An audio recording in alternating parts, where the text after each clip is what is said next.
Welcome back, everybody.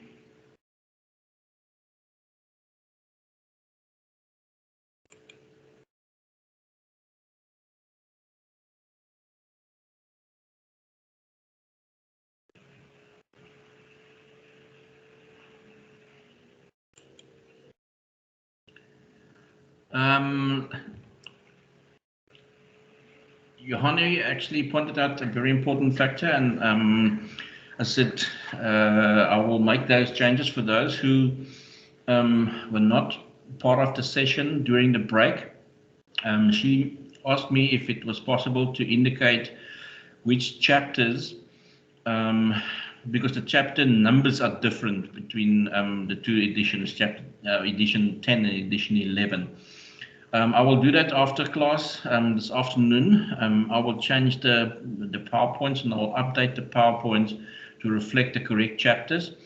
So when we start a new chapter, I will say, right, for those students who have chapter 11, or have edition 11, it is chapter 4, but for the 10th edition students, it will be chapter 3 or chapter 5 for that matter. Okay, so I'll change those and make those cosmetic changes.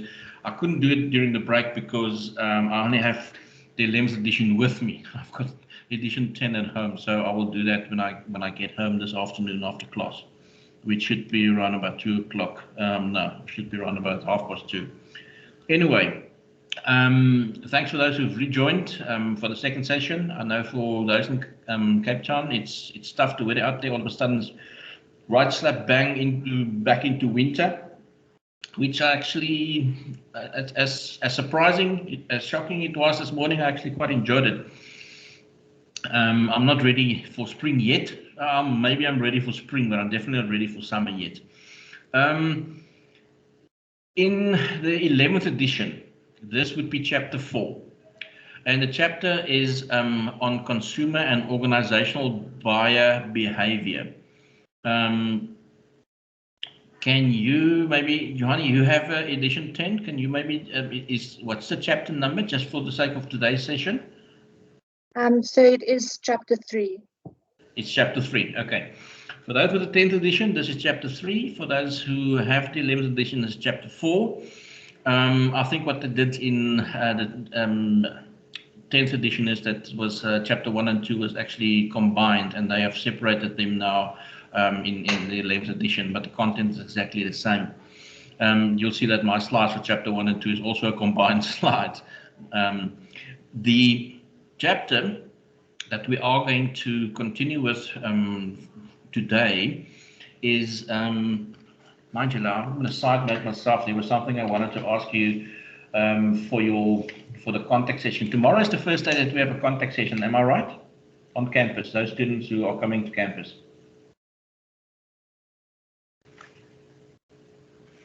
If I'm correct, let me just get those logistics out the way. I just want to check and see while we at it tomorrow, Thursday. Yeah, Thursday we have a double period, 7th and 8th period, 12:35 tomorrow afternoon, which is a contact session for those students who are on the Belleville campus. Right. Just a side note before I forget, for those students who are welcome, they will be in room 310 on the Belleville campus. For the rest, we'll continue online. This specific chapter deals with, and remember, when you are selling, you are not going to necessarily find yourself, and that comes back to right at the start, chapter 1, and that we did earlier last week. You'll find the individual consumer has specific needs, obviously, but then there are also businesses who have specific needs, equipment that they need, products that they need, raw materials that they need to be able to conduct their business. And that is where businesses, or B2B, business to business sales come in. There are a few differences. In this particular chapter, we're going to be looking at the 6 differences in the first 3 slides, 6 differences between organizational buying and individual buying, and then we'll also look at the 2 different decision-making processes. The one that's familiar, most of us are familiar with, is the individual consumers decision-making process, those 5 steps where you identify the problem and you gather information, you evaluate the options, you make the purchase, and then you do a post-purchase evaluation. Now, organizational buyers have 2 extra steps that they follow. It's slightly different, but the process is pretty much the same as well. We'll have a look at those 2 different processes to differentiate between individual customers, or as we call ordinary consumers, and organizations who buy. Right, one of the first differences is that obviously there are fewer organizational buyers. There are quite a few number of people who buy bread and milk on a daily basis. There are not as many people who buy 3D printers on a regular basis, for that matter, or who buy beach houses on a regular basis. So there are definitely fewer organizational buyers, business buyers, and also when businesses buy, because the amount of the transactions is so much greater, it's more durable products, they don't buy that often either. Therefore, where your choices from business, your choices for businesses to buy from different suppliers are not limited, but there are fewer people because the market is so much smaller because of the presence of fewer buyers. There's also a closer relationship that form between a organizational buyer and you as the normal consumer who goes out to Pick n Pay and Spar and buy your Coke and your chips. You don't necessarily form a relationship with that particular shop or the staff at that shop because you don't require as much input from them to make that decision. Where when organizations go out and buy, it's a much lengthier process. There are more people, because it's a more complex process, there are more people involved in the decision-making process. If Stadia is going out now to purchase 30 new desktops and monitors and keyboards for their students for a new classroom that they are opening, they're not going to go to Macro or to Incredible Connection or one of these known retail outlets and buy that quantity. The process is slightly more complex. Therefore, the relationship that you form with your supplier is so much, or the relationship between buyer and supplier is one that is definitely closer because it is an important transaction. It's an expensive transaction, and therefore you need more assistance to ensure that you are making the correct decision. There's a lot of people who are of the opinion that organizational buyers are more rational. We are not suggesting that your ordinary consumer is an irrational individual, but we know that sometimes we are emotional shoppers. Depends on what mood we're in, or depends on we very much easily lured into buying something that we don't necessarily need, but it's something that we need to, it will give us instant gratification. For instance, I don't really need to go and buy a cheeseburger now because I'm not really hungry, but when I drive past and I smell it, then I go in and I buy it, for instance. I think it's sometimes we very often fall for that buy one get one free type of promotions. You don't really need the second one, or you will only probably need the second one when the first one is finished, and that will be 3 months from now. You might as well save up the money and buy the next one 3 months from now. But we very often, as consumers, are lured into making emotional decisions, or what some people say irrational decisions. But you won't find in businesses. It's not going to be, you know what, if to use the same study example, for instance, you know what, we need those computers, just quickly go to the nearest shop and buy those for me, or buy those items for us, and then we'll install it, and everything should be ready. It's a different process. If there's no emotions involved in a decision like that. We are going to shop around, and we're going to gather more information before we take such a big step as to deciding where to purchase and what supplier to support. Reciprocal buying may be important in organizational buying, very much so, because of that long-term relationship, or that close relationship that is formed between organizational buyers and suppliers. There's a sort of a loyalty. If you were very happy with the products that you have bought from a particular supplier, pretty similar to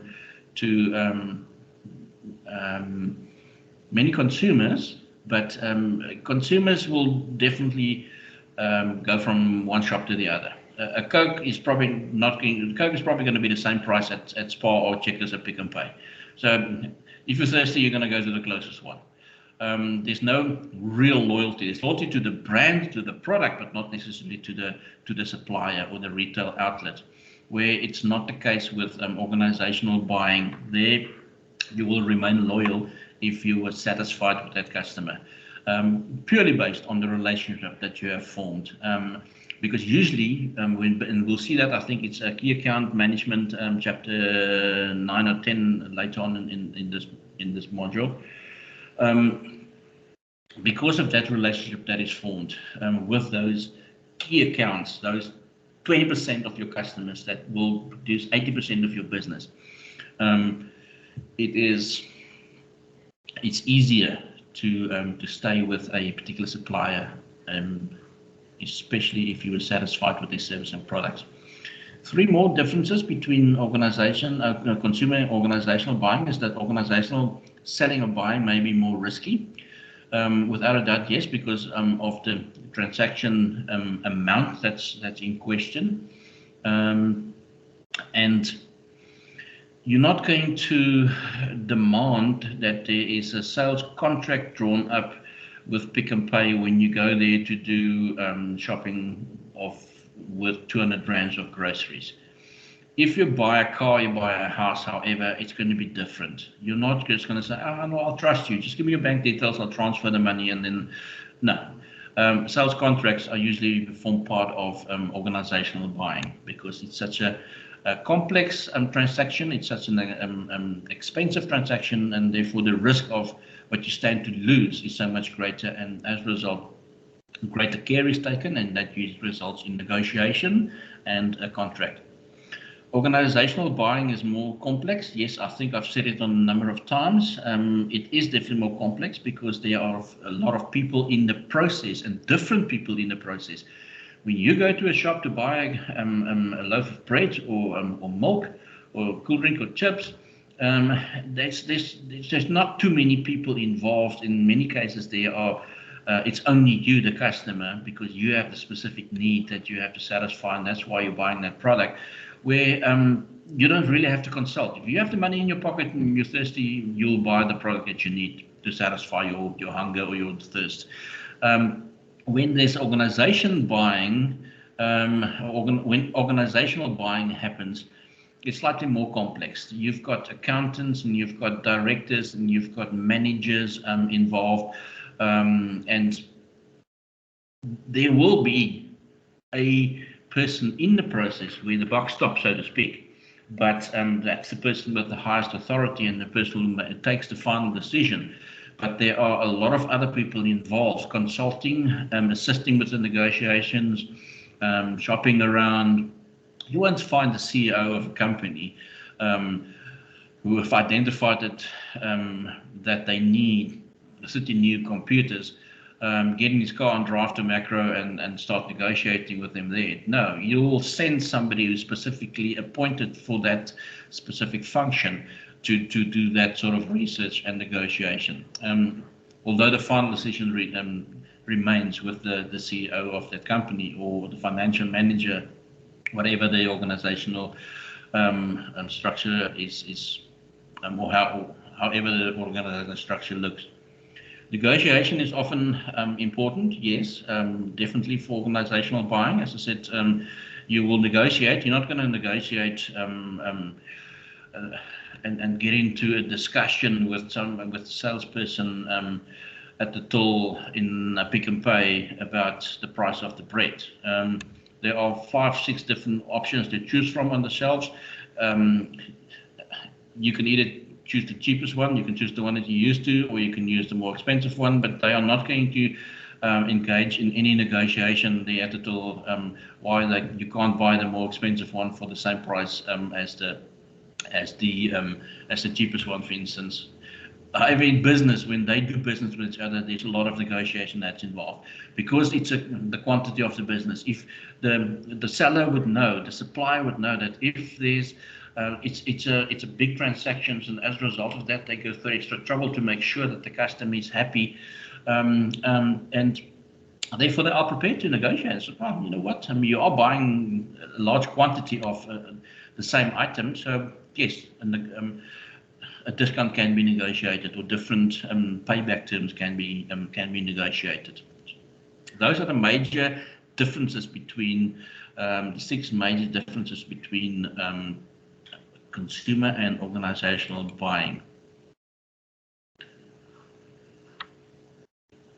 We know that consumers are people or individuals, who buy products and services for their own personal consumption, where businesses are totally different. I think right back to the start of last year, first semester business marketing, we identified that there are specific roles that are fulfilled in a buying decision.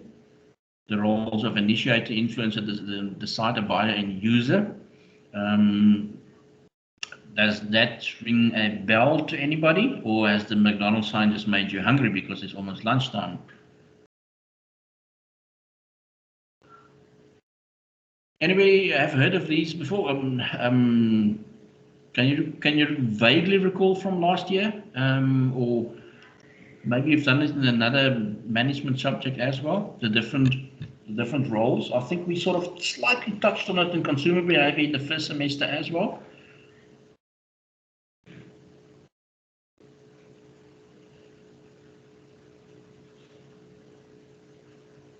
For whom are these specific roles? In other words, who are buying or who's influencing the buying decision? For whom is this completely new? First time you've heard about this? Getting indication? You can just raise your hands. You don't have to. All heard of this?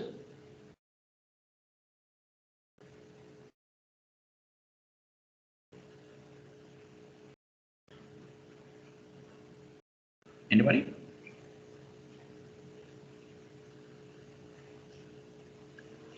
Thank you very much.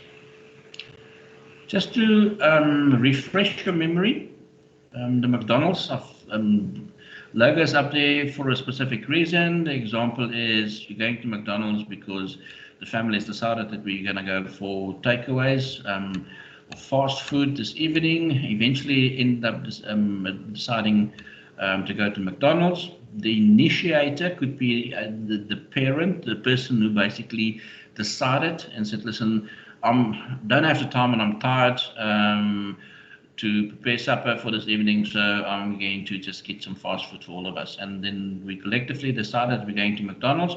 The influencers, the people who play a role in determining exactly what fast food outlet we will visit. In this case, the influencer was obviously strong enough to convince everybody that McDonald's is the right option or right choice.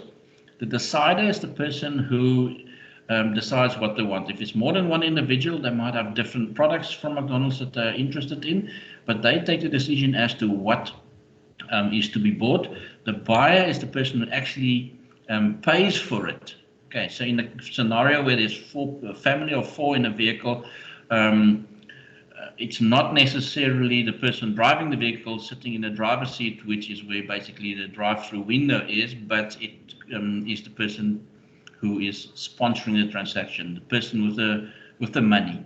It might be the person in the driver's seat, but it could be anybody in the car. But that's the buyer, and the user is obviously, in this case, if food was bought for everybody in the vehicle, it would be you consuming the product that you have selected.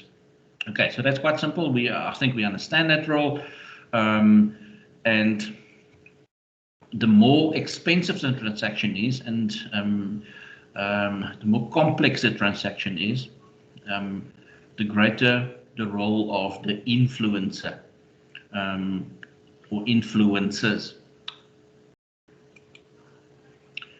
5 steps in the consumer decision-making process that I've previously mentioned to you in our previous class.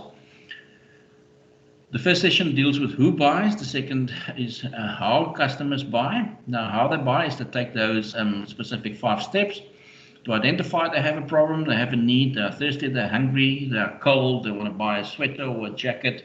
That's the problem recognition section. Information is you gather information from different resources, could be internal, could be external. Internal is usually asking a friend for advice on a product. External is you going onto a website, maybe talking to a salesperson, gathering information, and then obviously you have specific set criteria. Your budget, what you can afford, is one of those criteria. If it's clothing, the specific style that you're interested in. Maybe you don't want a jacket that's too long, that goes all the way down to your knees. Maybe you just want one that comes up to the hips, for instance. Those, you've got specific criteria, and now you will evaluate the different or the information and the different choices on which you gathered information in step 2 to decide which one suits your criteria the best. That's where the purchase step 4 comes in. You will buy the product. The only difference is decisions that you have to take. Is it going to be done online? Is it going to be done on credit? Are you going to pay cash? And then obviously, once you have bought the product, and in the case of a jacket, you've worn it for a number of days, you will make a decision and say, wow, this is actually quite nice. Maybe I should have bought 2. Or you said, man, I should have gone for the longer jacket, because this actually, again, you evaluate the satisfaction of your choice in the post-purchase step. Right. When organizations buy, and we'll see it in the next slide when we look at the different steps in the decision-making process for organizations, there's a specific structure as to who's involved in making the decision, and then who's at the basically the person where the buck stops that will make the final decision. There's a specific process. Somebody initiates it. That's usually the person experiencing the problem. It could be the academic manager that says, oh, geez, we've got more students now and we need an extra classroom. Okay, right, we found the extra classroom, but now we need to buy desks and we've got computers. So that's the person who initiates it. So that's where the process starts. Or the person working at reception who says, you know what, I'm getting such a lot of calls, and people are complaining about the quality of the sound quality of our system. Maybe we need to get a new switchboard. That's the person who initiates the whole process, and that's where everything starts. Eventually ends up by replacing the product that is not functioning properly, or by buying products that you don't have, items, equipment that you don't have, that you need to fill your new classroom, for instance. But there's a lot of people and different people involved, and the specific process that is followed. You don't just say, okay, right, we need this, let's go out and do it, and then later on say, okay, right, I bought it and it cost us 300,000 rand, and here's the slip. Can you refund me for that? No, there's a specific process. Different quotes for organizational buying. You get at least 3 quotes is usually required before a transaction like this can be finalized. The content itself, what criteria is required. So there must be certain specs. It must, like the RAM of the computer, for instance, the functions that the computer should be able to fulfill. These are all the operating system of the computer itself. Is it 32-bit or 64-bit? And I think there's a 128-bit now already for some time now. So these are the specific elements related to the equipment that you are going to purchase. So the steps that you take when you do organizational buying, is fairly similar to individual consumer decision making. You would recognize this as a problem. That's where everything starts. Yes, we need more computers. Determine the characteristics, specifications, and quantity. That's the next step, right? What specific requirements must it have? How many of that item do we need? That's step 2. 3 is search for and qualification of potential sources. In other words, who can help us with this? Who stocks this and would have this quantity of items in stock for us to purchase?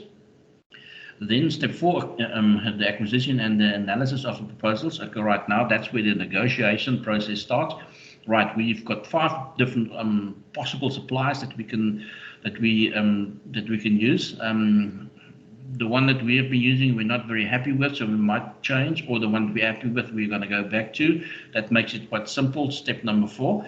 But if it's a new product or new need, and you've never bought this product before, obviously your short list of choices would have to meet certain criteria that you have set in step number 2.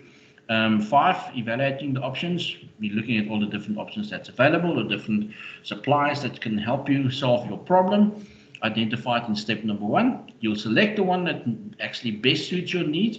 You've maybe negotiated, and they say, you know what, we have a 120-day payment policy, so if you buy these quantity of items now, you only pay us 20%, and then the rest needs to be settled within 120 days.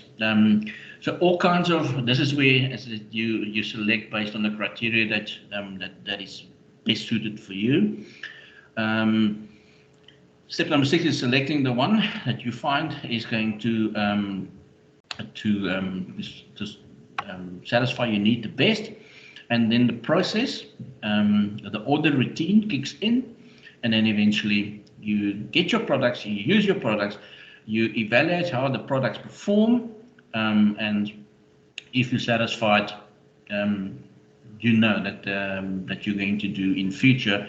When you need more of this particular item, you're going to use the same supplier because you are happy with that particular business. Remember, we're talking about businesses doing business with each other. Everybody still okay? Everybody still on the same page? We've got about 5 minutes to go, so don't stress. The end is almost in sight. Right. There are certain factors that affect the organizational buying behavior. One important thing is the product type, for instance. The product, what type of product, the equipment that you use, the characteristics, the specifications, like we've identified previously as well on the previous slide. I just want to add something to that. Then you'll find that also the buying class, the type of class. In other words, are you buying a product for the first time? That's a new task. Are you buying something that you are used to, but you need more of it, or you need to replace it? That's just a straight rebuy, or a modified rebuy. Maybe you are going to buy the same products again, but you need additional ones as well. Those are will determine that. That's what's categorized under the buying class. Obviously, the importance of the purchase. Do we need it now? How quickly do we need it? How much time do we have to make a decision? Is it urgent? If not, then maybe we can take more time in gathering all the information. And then when we talk about the product type, as I said, it specifically refers to the materials, the components of the particular equipment that we are interested in buying. You'll also be looking at your product facilities. Your product facilities refers specifically to the capital layout that's necessary, as well as your what we call the MROs, which is the maintenance, repair, and operations components, the service elements. In other words, when you buy a specific product from a supplier, what is included apart from the guarantee of the training involved initially to use the product correctly, that is included in the price, as well as follow-up sessions later on. What sort of backup is there if something goes wrong? Is there an online technical assistance that I can get? These are all part of what we call our MROs. Okay. Development of a purchasing practice. We're not going to be, I'll just briefly specifically wanted to talk about reverse marketing, and we'll quickly do that. And at the hand of a illustration on the next page. But basically, people, centralized purchasing is where all decisions that for buying new equipment and products are done at a central point. Okay, there's a head office that's the site, the branch in Bellville, the branch in Centurion, the branch in Cape Town, the one in Durban. They all go through a central point before decisions are taken to purchase something new. A systems purchasing refers to specifically a system that's in place. When purchasing is done, there's a specific order and procedure and routine that is followed. Leasing is where you've decided not to buy the product, but much rather it's better for you not to be the owner of the product. I'll give you an example of a Virgin Active when they took over from Health and Racket. They decided they don't want to own the treadmills. They don't want to own the equipment like the previous owners did. They just want to lease it because then they can update it when there's a new version or updated version that's available. Reverse marketing is very much in line with your push and pull strategies. Traditionally, marketing has been done, promotions have been done, the information goes to the buyer, and the buyer makes a decision. Where the exact opposite is true in reverse marketing, where the buyer takes the initiative. And is now trying to persuade the suppliers to provide them with a specific product, maybe assisting them in developing something that does not exist but that they need, and therefore the supplier didn't have to go out and find customers. The customer existed, but the customer has a specific need that they would like that supplier to satisfy. This is a short chapter. This was a short chapter, and therefore it's the end of this chapter, believe it or not. I just want to leave you again with something that Jeff Bezos of Amazon is famous for. He was once quoted for saying that we see our customers as invited guests to a party, and we are the hosts. It's our job every day to make every important aspect of the customer's experience a little better. That is a customer-centered approach. That's why they are successful, have been successful for many, many years. Any questions, anybody at this point?